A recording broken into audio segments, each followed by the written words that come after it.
A 64-cannon broadside from arguably one of the most famous warships of all time, HMS Victory.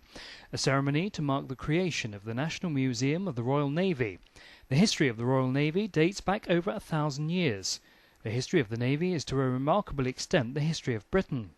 And the National Museum brings together the Royal Naval Museum at Portsmouth, the Royal Marines Museum at Southsea, the Royal Navy Submarine Museum at Gosport, and the Fleet Air Arm Museum at Yeovilton.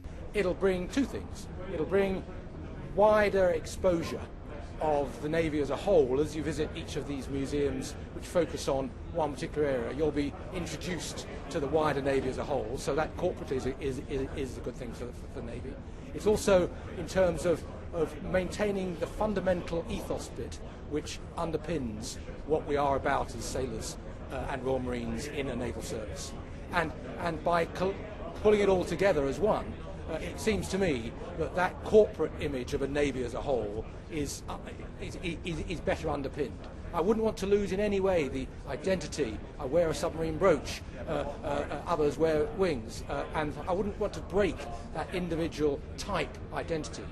But I am enthused by the fact that we, in recognising that, can be pulled together better in terms of that ethos piece when one represents the history of the Navy as a totality, which is part of this. Creation of the National Museum is expected to provide a clear strategic focus and enable efficiencies to be harnessed for the wider benefit of naval heritage. It is an ambitious plan.